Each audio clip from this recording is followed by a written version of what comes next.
तो हेलो दोस्तों, welcome to our YouTube channel Ankit CA talks. तो दोस्तों ये वीडियो किसके लिए है, किनको ये वीडियो देखना चाहिए? तो जो भी लोग सीए फाउंडेशन जून 2023 का अटेम्प्ट देने जा रहे हैं, ये वीडियो उनको ज़रूर से देखना चाहिए, क्योंकि आज का टॉपिक होने वाला है जर्नल एंट्रीज विद कॉन्सेप्ट। तो जर्नल एंट्री को हम लोग बेसिक से लेकर एडवांस तक खंगाल के देखेंगे कि भाई जर्नल एंट्री होता क्या है, जर्नल एंट्री का क्या कॉन्सेप्ट है, जर्नल एंट्री को कैसे हम समझ के किसी भी ट्रांजैक्शंस का जर्नल एंट्री को करें। तो देर न करते हुए इस वीडियो को स्टार्ट करते हैं। वीडियो पर नया आए हो तो प्लीज़ चैनल को सब्सक्राइब करके ही जाना और प्रीवियस वीडियोस ज़रूर से देखना, काफ़ी ज़्यादा इंपॉर्टेंट वीडियो ऑलरेडी अपलोडेड है। तो देर न करते हुए वीडियो को स्टार्ट करते हैं। सबसे पहले देखते हैं कि जर्नल एंट्री है क्या। ठीक है, आई होप तुम लोगों का प्रिपरेशन काफ़ी अच्छा चल रहा होगा। तो भैया बात करते हैं जर्नल एंट्री के बारे में। जर्नल एंट्री क्या है? सबसे पहली बात तो ये एक बुक है। ठीक है, बुक क्या है? मतलब एक तरीके से जहाँ पे रिकॉर्डिंग होता है। ठीक है, किस प्रकार का बुक है? तो भाई ये एक सब्सिडियरी बुक है, सब्सिडियरी बुक। अब तुम लोगों को मन में एक पॉइंट आया होगा कि यार सब्सिडियरी बुक तो बहुत सारा बुक होता है, sales book, purchase book, purchase return, sales return, bills receivable, bills payable book, ये सारे बुक्स भी सब्सिडियरी बुक है। बिल्कुल सही बात है। उन सभी बुक के साथ साथ जर्नल एंट्री भी क्या है? एक बुक है। कौन सा बुक है? जर्नल एंट्री भी एक सब्सिडियरी बुक है। आई होप इतना तुमको समझ में आ रहा है। समझ में आ रहा है तो लाइक कर देना, सब्सक्राइब कर देना और शेयर कर देना। आगे देखते हैं भैया कि जर्नल एंट्री सब्सिडियरी बुक है। इसको एक और नाम से जाना जाता है जिसको कहते हैं प्रिंसिपल बुक। प्रिंसिपल बुक्स भी कहते हैं। ठीक है, तो कभी कभी ट्रू फॉल्स में पूछ लेता है, या ट्रू फॉल्स में तुमको लिखा हुआ दिखेगा क्वेश्चन में कि journal entry principal books, subsidiary books, कुछ ऐसे लिखा हुआ होगा। तो वहाँ पे तुमको समझ के ट्रू फॉल्स करना होगा। ये इसका दूसरा नाम भी है। अब देखते हैं कि यार जर्नल एंट्री का कॉन्सेप्ट क्या है, जर्नल एंट्री कितने प्रकार से किया जा सकता है। तो सबसे पहली बात तो ये है कि जर्नल एंट्री दो प्रकार से किया जाता है और दो अप्रोच है। जर्नल एंट्री का 2 टाइप्स हैं, अगर सिंपल भाषा में बोले तो। ठीक है, आई होप तुमको दिख रहा होगा। 2 टाइप्स है। पहला कौन सा है भैया? जिसको कहते हैं ट्रेडिशनल अप्रोच। ट्रेडिशनल अप्रोच, जिसको दूसरे नाम से भी जानते थे golden rule. Golden rule, I hope तुमको समझ में आ गया हो कि भाई क्या है, नहीं है। दूसरा अप्रोच है जिसको कहते हैं मॉडर्न अप्रोच। Modern approach. ठीक है यार, लिख के बता रहे हैं ताकि तुमको और अच्छे से समझ में आए कि भाई क्या है क्या नहीं है। मॉडर्न अप्रोच कहेंगे। ठीक है, और अकाउंटिंग जो है आज के डेट में हमेशा मॉडर्न अप्रोच पे किया जा रहा है। तो ये जो ट्रेडिशनल अप्रोच है ये भी आना चाहिए आपको। आप लोग को पता होगा कि यार तीन प्रकार के ये ट्रेडिशनल अप्रोच में बटा हुआ था, जैसे रियल अकाउंट, दूसरा नॉमिनल अकाउंट, और तीसरा कौन सा था? रियल अकाउंट, नॉमिनल अकाउंट, और कौन सा अकाउंट था भाई? नीचे कमेंट में बताना ताकि मैं समझ पाऊँ कि तुमको गोल्डन रूल भी याद है। नहीं याद है तो भाई बता देते हैं। Personal account. आई होप तुमको समझ में आ गया होगा कि भाई ये गोल्डन रूल क्या था। ये दो जो है कैटेगरी, इसको पर्सनल, जैसे इसको हम लोग पर्सनल अकाउंट कहें तो इसको हम लोग कहेंगे इम्पर्सनल अकाउंट। ठीक है, इतना तुम लोगों को समझ में आ रहा होगा गोल्डन रूल में। इस पे ज़्यादा ध्यान नहीं देना है, हमको ये समझना है कि मॉडर्न अप्रोच क्या है। इस मॉडर्न अप्रोच को हम लोग नेक्स्ट स्लाइड में समझते हैं कि क्या है। प्लीज़ वीडियो को लास्ट तक बन रहना। बहुत छोटा सा वीडियो है, बस ख़त्म कर देंगे, एक एग्जाम्पल भी देंगे और वीडियो ख़त्म। लेकिन तुमको सब कुछ समझा देंगे मेरे भाई, एक एक चीज़ बता रहे हैं, ज़रूर से लास्ट तक देखो वीडियो को। तो भैया देखते हैं जर्नल एंट्री का मॉडर्न अप्रोच।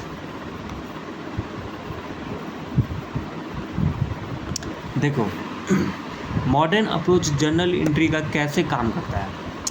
तुम सभी को पता है कि यार मॉडर्न अप्रोच में क्या क्या आएगा। सबसे पहली बात, एसेट्स होते हैं, एक्सपेंस होते हैं, इनकम होता है, लाइबिलिटीज़ होता है,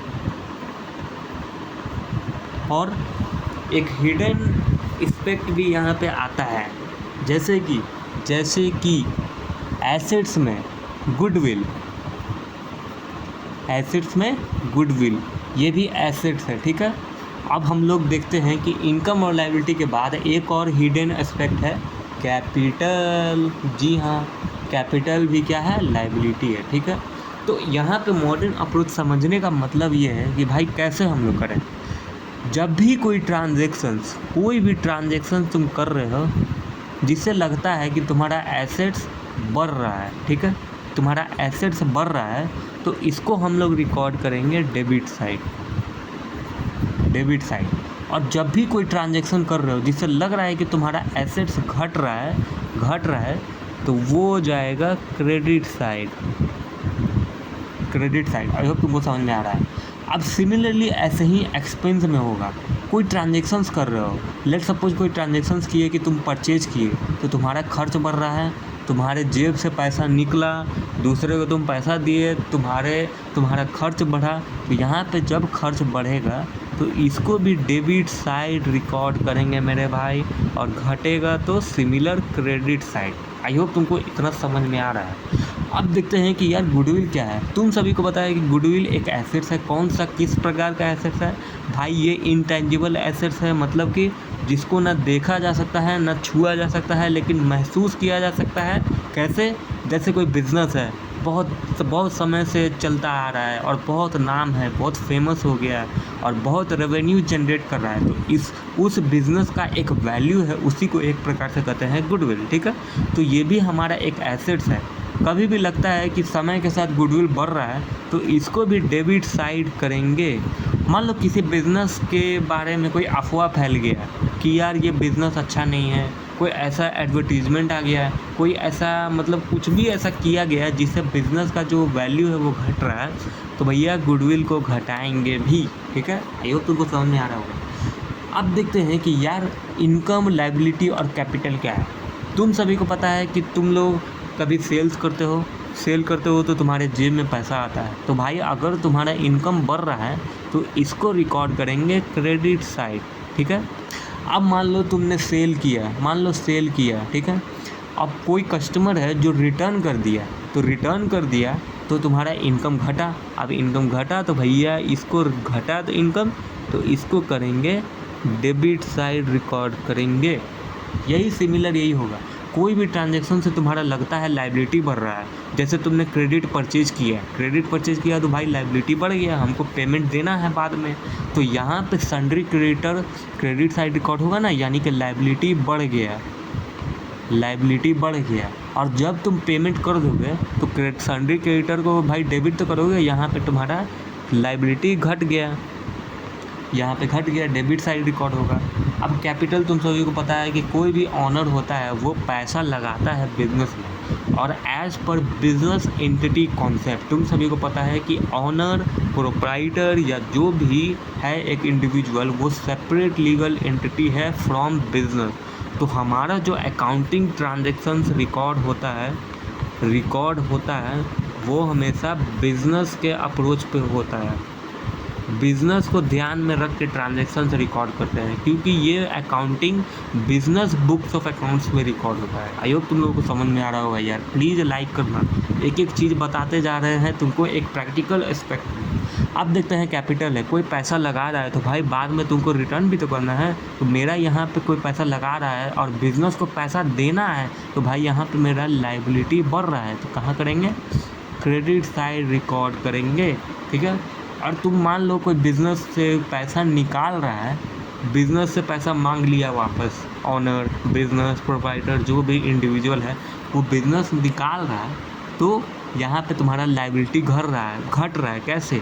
जब ऑनर पैसा निकाल रहा है तो बाद में ऑनर को पैसा लगाना भी तो पड़ेगा, ताकि भाई बिज़नेस का जो ऑपरेशन है वो और स्पीडली बढ़े, बिज़नेस ज़्यादा से ज़्यादा प्रॉफिट स्केल गेन करे। तो उन सभी एस्पेक्ट को ध्यान में रखते हुए यहाँ पे डेबिट साइड रिकॉर्ड होगा। मतलब कि जब हमारा लायबिलिटी बढ़ेगा तो क्रेडिट साइड, जब हमारा लायबिलिटी घटेगा तो डेबिट साइड। फिर से देखते हैं, एसेट्स पहले देखते हैं। Assets, expense, goodwill. अगर तुमको लगता है कि कोई भी ट्रांजैक्शन से बढ़ रहा है तो डेबिट साइड रिकॉर्ड होगा, और कोई भी ट्रांजैक्शन से घट रहा है तो उसको क्रेडिट साइड रिकॉर्ड करेंगे, ठीक है। दूसरा, इनकम, लायबिलिटी और कैपिटल, ठीक है। अगर तुमको लगता है कि कोई भी ट्रांजैक्शन से तुम्हारा इनकम बढ़ रहा है, हिंदी में बोले तो आय बढ़ रहा है, लायबिलिटी तुम्हारा कर्ज बढ़ रहा है, तुम्हारा देन देय बढ़ रहा है, फिर कैपिटल तुमको बढ़ रहा है, तो तुमको डेबिट साइड रिकॉर्ड करना है, और घट रहा है, सॉरी क्रेडिट साइड रिकॉर्ड करना है, और घट रहा है तो डेबिट साइड। आई होप तुमको ये मॉडर्न अप्रोच का एक एक कॉन्सेप्ट समझ में आ गया होगा। मेरे भाई एक एक पॉइंट तुमको बता दिए हैं कि कैसे तुमको क्या करना है। अब छोटा छोटा एग्जाम्पल ले लेते हैं कि भाई क्या क्या एग्जाम्पल हो सकता है। सबसे पहले हम लोग एसेट्स का देखते हैं। एसेट्स, एक्सपेंस और गुडविल। गुडविल नहीं भी लें तो कोई दिक्कत नहीं है, एसेट्स और एक्सपेंस को समझोगे। सबसे पहले देखो एसेट्स के बारे में। तुमने एक फर्नीचर परचेज किया, परचेज फर्नीचर कितने का, कोई भी अमाउंट ले लो। यह एजम्पशन है कि 20,000 का फर्नीचर परचेज किया, ठीक है। अब ये जो 20,000 का फर्नीचर परचेज किया, तो यहाँ पे एंट्री क्या आ जाएगा, बहुत सिंपल भाषा में बता रहे हैं, क्योंकि कई लोग हैं जो भाई साइंस बैकग्राउंड से है, आर्ट्स बैकग्राउंड से है, जिसको कहीं ना कहीं जर्नल एंट्री में भी ये छोटा छोटा पॉइंट में कहीं ना कहीं डाउट ज़रूर होगा। तो एंट्री कैसे जाएगा, तो यहाँ पे तुम लोग देखो, तुम परचेज कर रहे हो, क्या परचेज कर रहे हो, फर्नीचर। तुम एसेट्स परचेज कर रहे हो, तो यहाँ पे फर्नीचर तुम्हारा एसेट्स बढ़ रहा है, तो कहाँ जाएगा, डेबिट साइड जाएगा। फर्नीचर अकाउंट कितना, 20,000।